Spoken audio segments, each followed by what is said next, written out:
So the history of Egyptian telecommunication falls into two periods. Monopoly and state dominance from the late 50s. Oh, okay. Do I seem to be also moving a lot?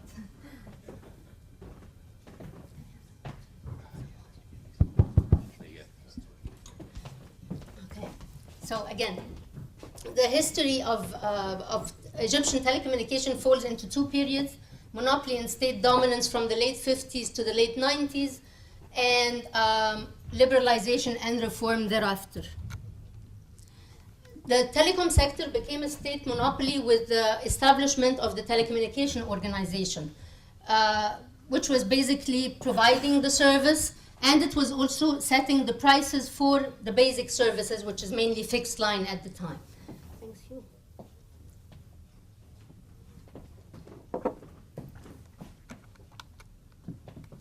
Granting the organization a great deal of unaccountable power.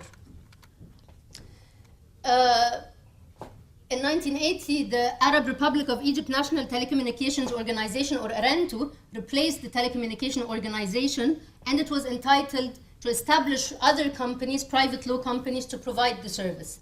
But the law was never put in practice, and competition remained entirely absent from the market. The law stipulated that prices should be set on accounting basis. However, ARENTO determined these prices on its own, given, yet again, the government full discretion over price determination. After 40 years of monopoly and state dominance, 1998 marked the onset of the telecommunication reform. This reform was triggered by two factors. The first is the reversal of the 50s and 60s state-led development strategies and the initiation of the Economic Reform and Structural Adjustment Program in Egypt in 1991, and the various agreements the country has entered into after its accession to the World Trade Organization in 1995. There are basically four types of reform that were introduced to the sector. So the first type is regulatory reform. Public utilities were self-regulating with little or no accountability, resulting in poor performance. So regulatory reforms aimed at setting a legal framework for accountability for the utility operator, and established an independent regulatory body, the Telecommunication Regulatory Authority, in 1998, with the responsibilities including developing and expanding different types of telecommunication, ensuring provision of the service in all parts of the country, granting licenses, but also establishing a link between cost and price. And so the reform created an independent overseer and entailed institutional separation from the utility operator, from both the utility and the state.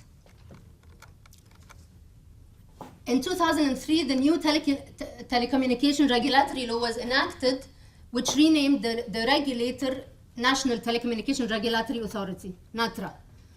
And the law granted the organization more scope, independence, and power. With respect to prices, NATRA still determined basic services prices like fixed calls, and with respect to other services, it had to approve the prices on the market. However, it did so by taking into account the recommendations of the applicant. And so in practice, the regulator didn't have the same power over price setting exercised earlier by TRA, allowing market players to compete in prices as well as quantities.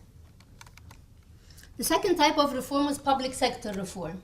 So state provision for utility services has politicized this process, resulting in artificially depressed prices, inflated employment, political manipulation of investment decisions.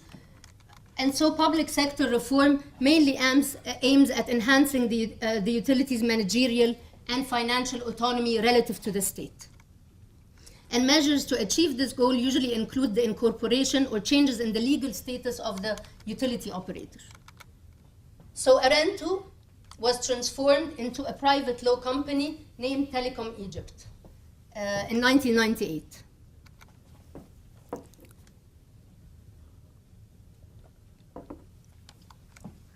Now, private sector company, it's supposed to be freed of public sector procurement regulations and employment and investment regulations. The third type of reform was market liberalization.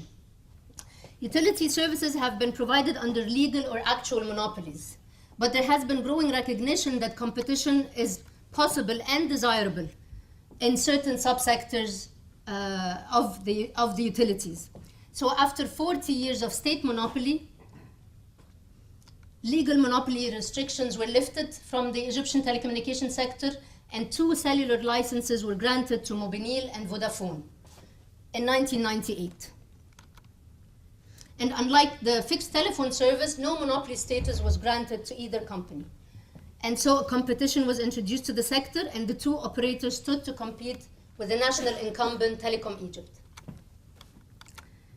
Further liberalization was introduced to the sector in 2007, so 10 years into the reform, with the entry of a 3rd cellular operator, Etisalat, into the market.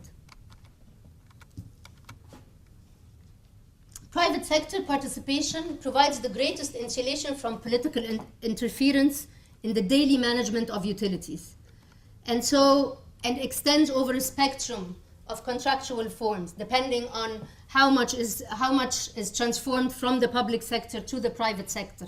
And at the one extreme, it's privatization. So in 2005, 20% of Telecom Egypt, the utility operator, was privatized through an initial public offering. So these are the 4 types of reform introduced to the sector, and inspired by Howard's theory of change. The causal chain of reform. What is the causal chain of reform? How is this reform supposed to be working? So, on the one hand, regulatory reform paves the way to liberalization, which unleashes market forces, frees prices, introduces competition. On the other hand, public sector reform paves the way for privatization. Competition means that firms will enter the market, are able to enter the market, and privatization means that firms will exit the market if they're no longer competitive or no longer efficient, and which means that the soft budget constraint they faced under the public sector is diminished or reduced, which means free entry and free exit are the 2 pillars of contestable markets. Contestable markets get the necessary incentives for efficiency and competitive pressures. They place enormous efficiency and competitive pressures on the market, resulting in improved efficiency and in accumulated welfare gains. Okay, before I go into the indicators of the reform, I would like to speak a bit, actually, in a bit of more detail about the market structure and the changes in the market structure as a result of the reform. So the voice market structure. So voice market can be divided into the fixed line market, where we still have just one firm dominating the market, a legal monopoly till 2005, but really a de facto monopoly till now, because we only have one fixed line operator in the Egyptian market. The overall market, which includes the fixed line operator and the cellular companies, and the cellular market. So in the overall voice market, we have 4 market players. We have Telecom Egypt, the national incumbent, Mobilil, Vodafone, and Etisalat. So overall voice can be divided into two parts. National voice, which covers local calls, which is within governorate, and national long distance calls, which is between governorates. Governorates are, Egypt has 27 governorates. Okay, so the increased penetration of cellular services exerted severe pressures on the landline operator. Of course, you get lower prices for a service that is at least as good. You have lower transaction costs. You just buy the phone and the SIM and you're ready to go. You don't have to deal with public servants of Telecom Egypt, which is demonstrated by striking decline in landline usage of the fixed line incumbent. So post-reform, traffic volume or minutes have declined by over 50%, from 200 billion minutes in the year the reform started to just 88 billion minutes by 2010. In terms of concentration, the introduced competition has lowered concentration in the market. So as we see, the Herfindahl-Hirschman index has declined from its extreme value of 1, indicating that just one firm is dominating the market, to less than half that value just 4 years later into the reform. And in 2007, Telecom Egypt, the national incumbent, handed in top position to Mobinil, which 3 years later was given to Vodafone with a market share of 40% of the national voice market. So these changes, the alterations in how important players are and the position of players just shows how dynamic the sector has become.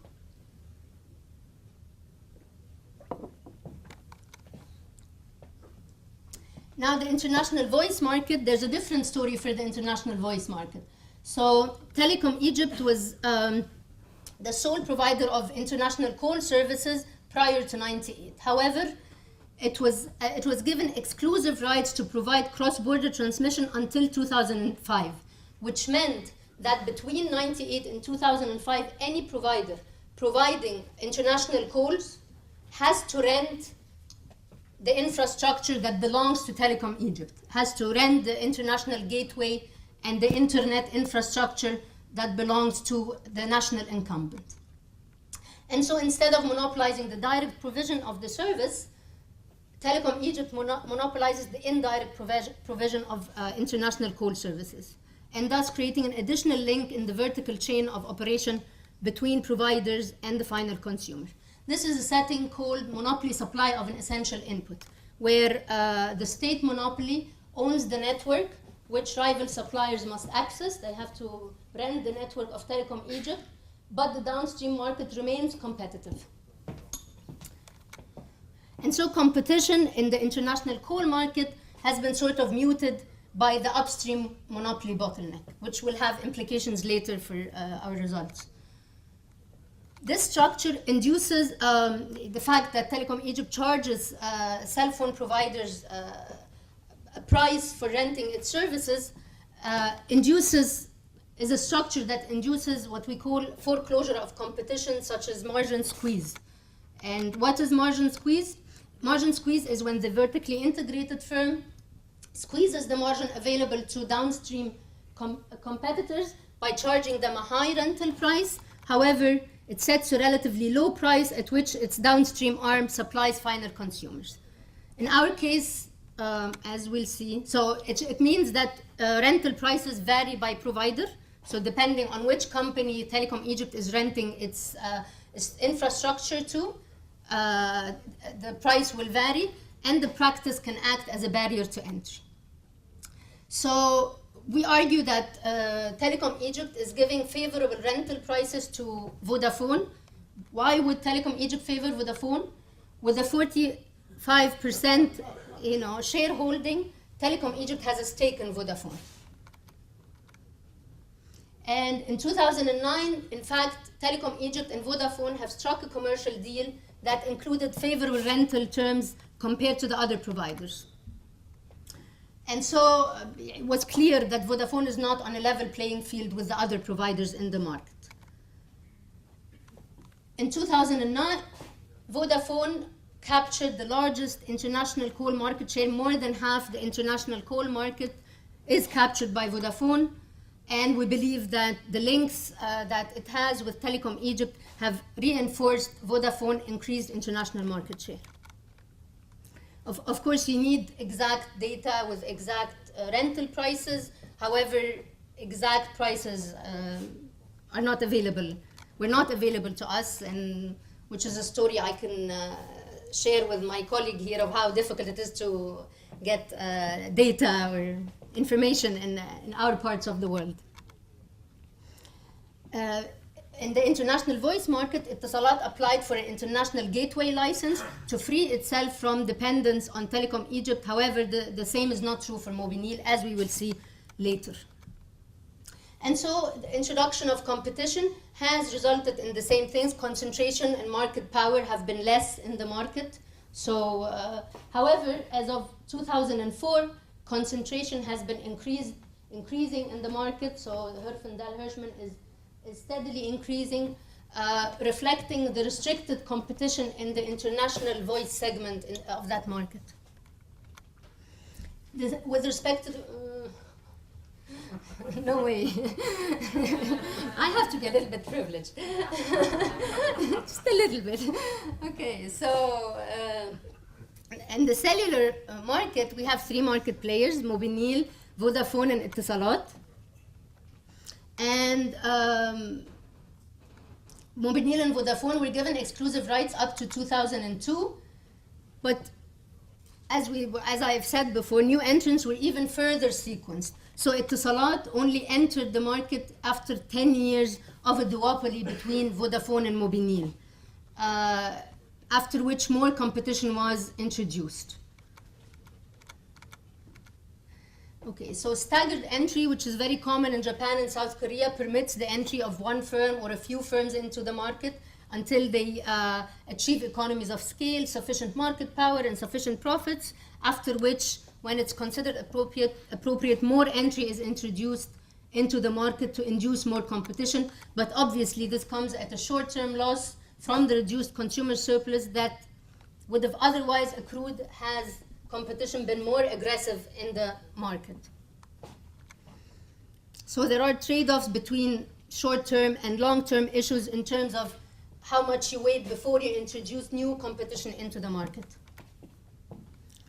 And the answer of whether the regulator delayed giving Etisalat the license until 2006, whether it was long-term foresight or favoritism to the other companies, is a question that we cannot answer, but is out there. Okay, so the previous part has shown that the reforms to date have resulted in more competitive and dynamic market structures. The following part shows the indicators of the reform, so which are overall impact indicators and stakeholder indicators. So in terms of overall indicators, telecommunication output has accelerated big time since the year of the reform. So this line here always marks the reform. It's a structural break in the data. Has accelerated the year the reform started, and the major contributor or the main driving force to the increase in telecommunication output is our mobile revenues. Same is true for capital investment in telecommunication, which have hiked post-reform both in constant and current terms, with about 50% growth rate post-reform. So, in terms of impact indicators at the micro level, there are this study basically looks at four main stakeholders of the reform. Consumers, which will be affected by price of service, quality of the service, and access to the service. Workers who will be affected by employment and wages.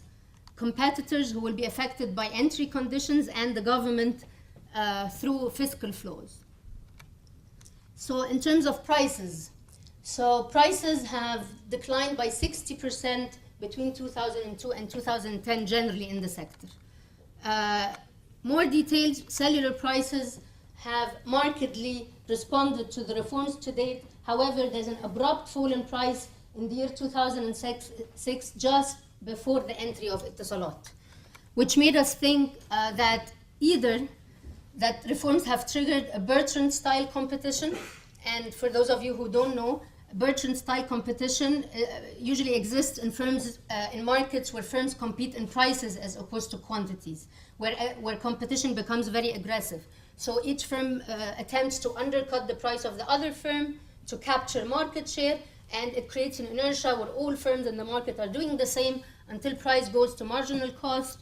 And this is the extreme version of the model. And it's a fascinating model in the sense you achieve the competitive outcome with an oligopolistic market structure, so not with a competitive market structure. You reach the competitive quantity, supernormal profits are eliminated, producer surplus is transferred to the consumers, overall welfare is maximized, so it's great, it sounds great. There's also another possibility for this abrupt decline in price, is that there has been a possible collusion before 2006. and that this collusion between the two companies who were keeping the price high was disturbed by the threat of the third cellular operator's entry into the market. So why would the collusion be unnoticed in the market? Because the competition and telecom laws were introduced only some years into the reform. Competition law was introduced only in 2005. So there was no operative competition law to police anti-competitive practices in the market. And NATRA, the regulator, is still institutionally weak to tackle abuses in the sector. But you need cost data, to which we unfortunately have no access to confirm these strong hunches that we got, and we got also from many interviews we conducted with people at the Egyptian Competition Authority and with the regulator.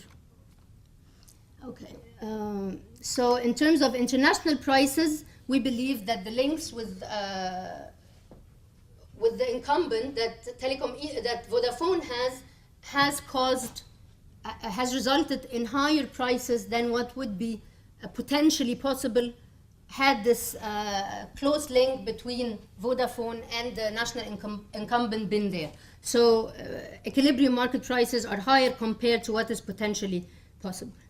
In terms of the fixed line operator, so reforms have an ambiguous effect on prices. So in sectors where prices have been suppressed, politically suppressed, all types of reforms tend to increase prices to cost recovery levels, except liberalization.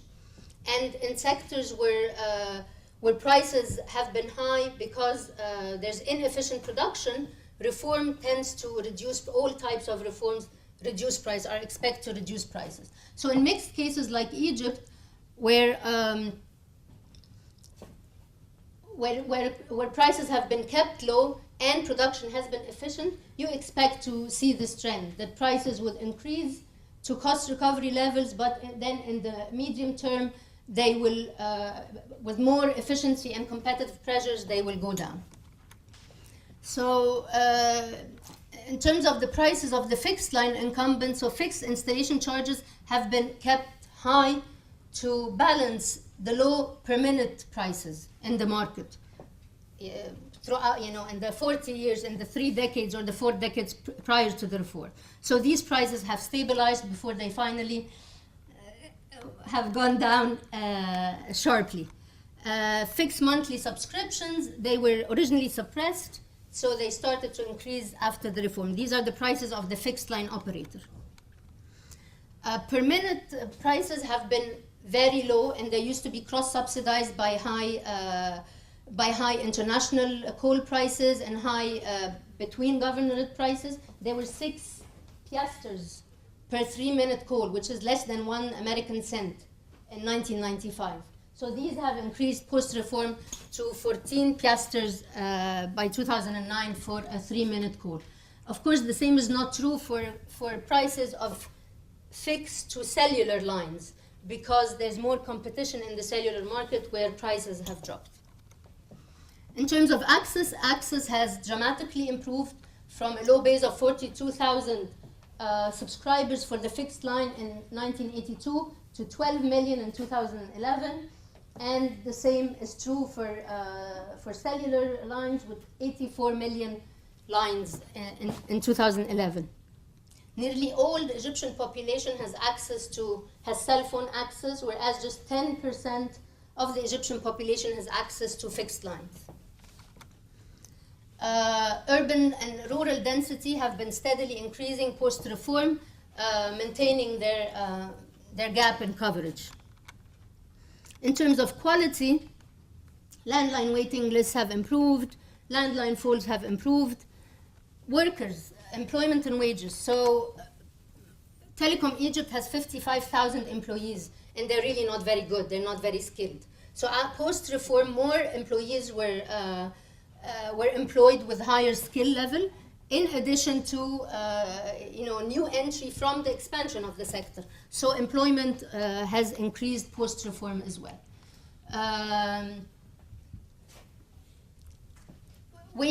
Average wages have also increased because of the new skill level of the new entrants into the market. In terms of the government, ICT contribution to the treasury has been gradually increasing with a hike in 2006 when Etisalat was given its license, obviously. Telecom Egypt is transferring more funds to the government. And okay, so this part needs like 6 minutes. I have 6 minutes?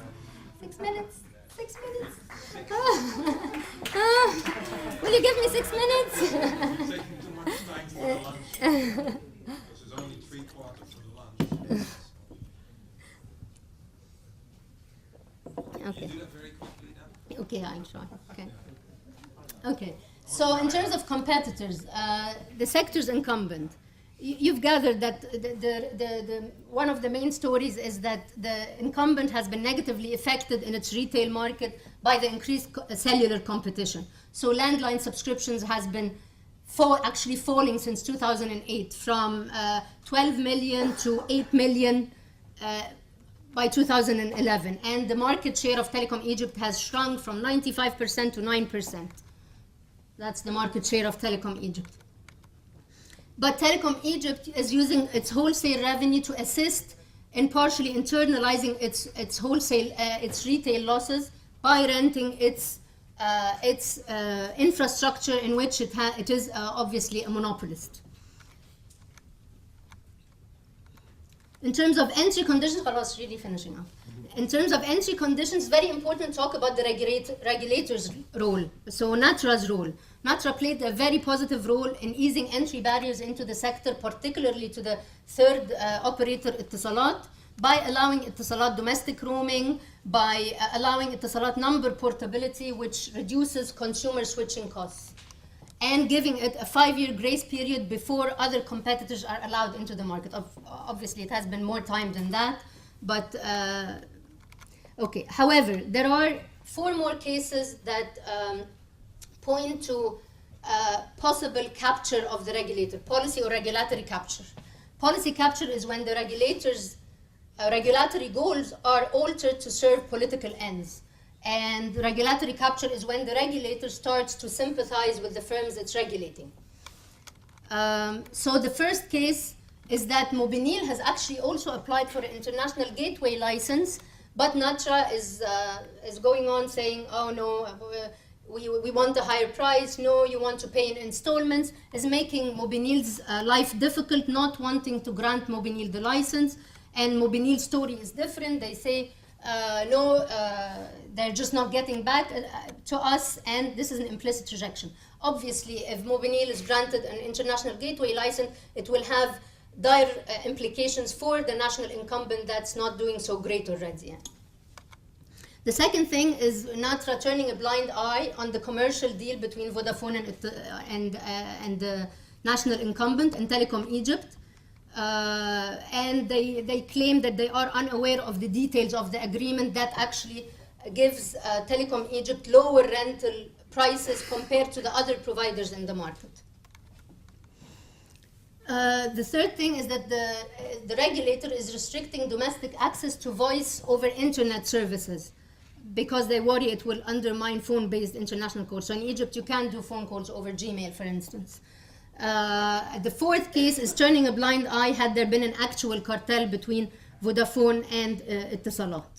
And interview material strongly suggests that the regulator is allowing the firms to be increasingly strong, that they don't provide the data when they're asked for all firms in the market. So, conclusion. Okay, so what's the conclusion? Reforms have complemented and reinforced each other. Contestable markets were created, and welfare gains have accrued to consumers, producers, and the state. Liberalization, privatization fully achieve their intended goals of competition and efficiency. They will not achieve that goal without an adequate regulatory framework to detect abuses in the market and anti-competitive behavior. This framework should allow for flexible competition policy, and with respect to Telecom Egypt, the national incumbent, the causal chain of reform is not broken, but more reforms are needed. Maybe increasing the private share will help with its efficiency, also will assist with disclosure problems, and in turn reducing chances of corruption in the sector. but raising the efficiency really requires retrenchment. This company needs to get rid of many of the employees it has, which is not politically viable with the legacy of public ownership. So NATRA can help the government in introducing more competition. So introducing a second landline operator with fair access policy to existing Telecom Egypt infrastructure might be a good idea. In terms of the regulator has demonstrated sound economic pricing strategy for Telecom Egypt. But however, there are pricing schemes like rate of return versus price cap regulation that the regulator absolutely know nothing about. They don't know the distinction between these different pricing strategies, and which reflects very badly on the regulator's institutional capacities. Their departments have less than 10% of economists and lawyers, and they are bombarded by engineers. More than 90% of the regulator's employment are engineers, compared to about 90% in other countries of the world for the regulators are really economists and lawyers, etc. So NATRA should further its institutional capacity. Please take a highlight, Amirah. It should enforce proper disclosure requirements. And it should grant Mobenil the license to remove any suspicions of policy or regulatory capture. The rule of thumb is to introduce competition when the time has come, realizing that social welfare doesn't just pertain to the competitors in the market, but also pertains to the government and to the many million consumers that are affected by Telecom Egypt's bad performance, and also includes potential entrance to a sector that is yet to fulfill its growth potential, and realizing that protecting inefficient market insiders, be it firms or workers, is always at the expense of more efficient and deserving outsiders. Thank you very much.